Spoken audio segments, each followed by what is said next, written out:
ইন্নালিল্লাহ, যে তথ্য লুকানো হচ্ছে। তবে কি আর বেঁচে নেই খালেদা জিয়া?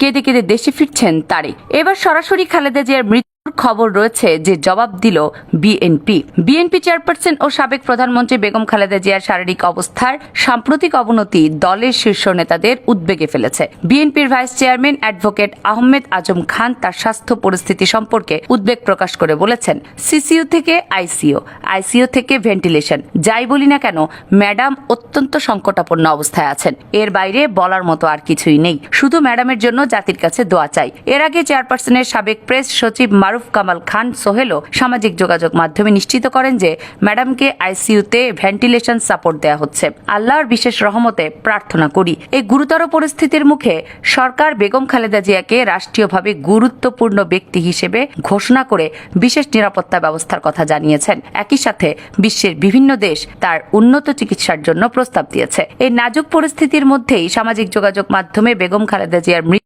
নিয়ে একটি চাঞ্চল্যকর গুজব ছড়িয়ে পড়ে। পোস্টগুলোতে দাবি করা হয় যে তিনি মারা গেছেন এবং অন্তর্বর্তীকালীন সরকার গণমাধ্যমগুলোকে এই খবর প্রকাশ্যে বাধা দিচ্ছে। তবে রিউমার্স স্ক্যানার টিমের অনুসন্ধানে দেখা যায় বেগম খালেদা জিয়ার মৃত্যুর দাবিটি সম্পূর্ণ ভিত্তিহীন। একই সঙ্গে তার মৃত্যু সংবাদ প্রচারে সরকারে বাধা দেওয়ার অভিযোগটিও অমূলক। প্রকৃতপক্ষে এসব দাবি কোনো তথ্য প্রমাণ ছাড়াই প্রচার করা হয়েছে।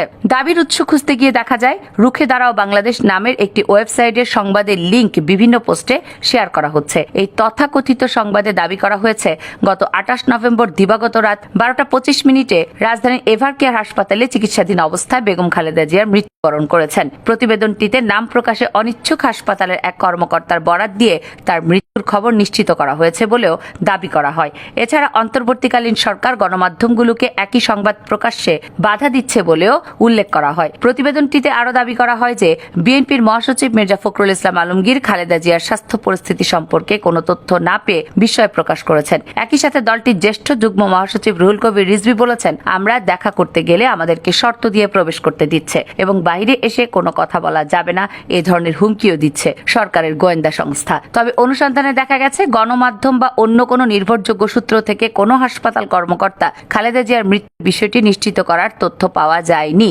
বরং গুজব ছড়ানোর 3 দিন পর অর্থাৎ গত 29 নভেম্বর সকালে তিনি সংক্ষিপ্তভাবে কথা বলেছেন বলে জানা যায়। এছাড়া গতরাতে খালেদা জিয়ার ব্যক্তিগত চিকিৎসক তার শারীরিক অবস্থার সর্বশেষ পরিস্থিতি জানিয়ে একটি সংবাদ সম্মেলনও করেছেন, যা তার বেঁচে থাকার প্রমাণ। অন্যদিকে মির্জা ফখরুল ইসলাম আলমগীর বা রুহুল কবির রিজভীর আলোচিত মন্তব্যগুলো করার বিষয়েও কোনো বিশ্বাসযোগ্য তথ্য পাওয়া যায়নি। পাশাপাশি খালেদা জিয়ার স্বাস্থ্য বিষয়ক সংবাদ প্রকাশে অন্তর্বর্তীকালীন সরকারের পক্ষ থেকে কোনো প্রকার বাধা প্রদানের অভিযোগও কোনো নির্ভরযোগ্য সূত্রে প্রমাণিত হয়নি। রুখে দাঁড়াও বাংলাদেশ নামের ওয়েবসাইটটি বিশ্লেষণ করে দেখা যায় এটি 1 বছর মেয়াদে গত 3রা নভেম্বর নিবন্ধিত হয়েছে।